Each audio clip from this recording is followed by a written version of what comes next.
कई media reports और experts के दावों को खंगालने के बाद अब तक हेलीकॉप्टर क्रैश से जुड़ी 5 बड़ी थ्योरी सामने आई हैं, जिसे एक एक कर हम आपके सामने रखेंगे। पहली थ्योरी ये कि जिस हेलीकॉप्टर में रईसी सवार थे, क्या उसके रोटर इस यात्रा से ठीक पहले बदले गए थे।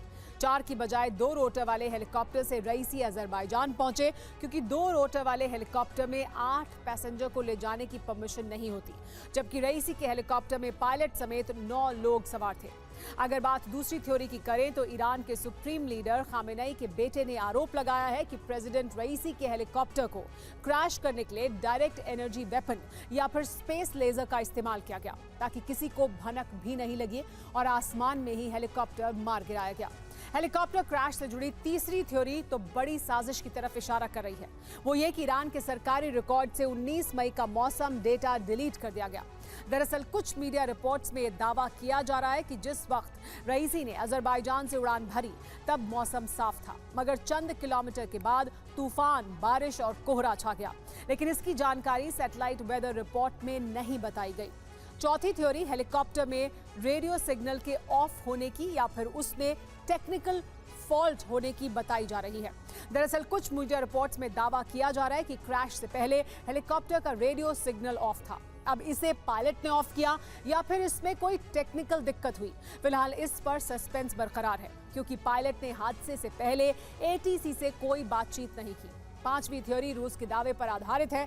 वो ये कि रईसी के हेलीकॉप्टर क्रैश में इजरायल और पश्चिमी देशों का हाथ है, क्योंकि जिस इलाके में हेलीकॉप्टर क्रैश हुआ वो मोसाद का गढ़ है। लिहाजा ब्रिटेन या फिर नेटो के इशारे पर मोसाद ने बड़े ही शातिराना अंदाज में हेलीकॉप्टर को क्रैश किया। आखिर इन तमाम थ्योरी में कितना दम है? क्या ईरान का हाई रैंक डेलीगेशन अपनी जांच में इन थ्योरी पर भी पड़ताल करेगा? फिलहाल इस पर कहा नहीं जा सकता है, मगर क्रैश साइट से जो तस्वीरें सामने आई हैं वो भी तमाम तरह के सवाल खड़े कर रही थी, क्योंकि क्रैश के बाद हेलीकॉप्टर के टुकड़े काफी छोटे थे और मलबा बड़े इलाके में फैला था। ऐसे में आशंका जताई गई कि हेलीकॉप्टर में पहले ब्लास्ट हुआ होगा और विस्फोट से छोटे छोटे टुकड़े होने के बाद वो पहाड़ी पर गिरा होगा। इतना ही नहीं, कुछ रिपोर्ट्स में यह भी दावा किया जा रहा है कि आखिरी वक्त पर विदेश मंत्री अब्दुल्लाहियान को रईसी के हेलीकॉप्टर में क्यों बैठाया गया? क्या ईरान में ही क्रैश कांड का ब्लूप्रिंट तैयार किया गया? क्योंकि अजरबैजान से 3 हेलीकॉप्टर एक साथ उड़े, लेकिन राष्ट्रपति का हेलीकॉप्टर ही खराब मौसम का शिकार हुआ। ऐसे में इस क्रैश में तमाम थ्योरी के साथ साथ कई किरदारों का नाम भी सामने आ रहा है। आखिर वो कौन है, ये भी जान लीजिए। मसलन पहला किरदार इजराइल और उसकी खुफिया एजेंसी मोसाद। दूसरा किरदार अमेरिका की खुफिया एजेंसी CIA।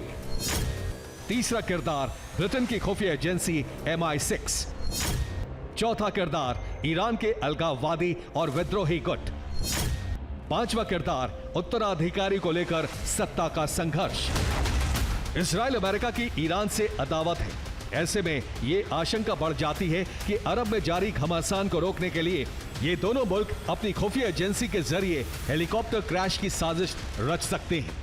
मुमकिन है इस साजिश में ब्रिटेन की खुफिया एजेंसी भी शामिल हो सकती है।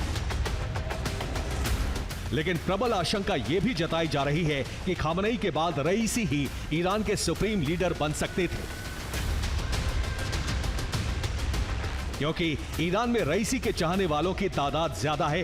खामेनेई का उत्तराधिकारी उन्हें ही माना जाता था।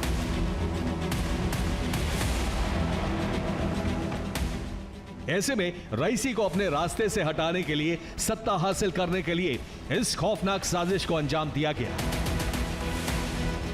फिलहाल ये सिर्फ कयास है, जिसकी पुष्टि TV9 भारतवर्ष नहीं करता, मगर आज नहीं तो कल हेलीकॉप्टर क्रैश का असली सच तो सामने आ ही जाएगा।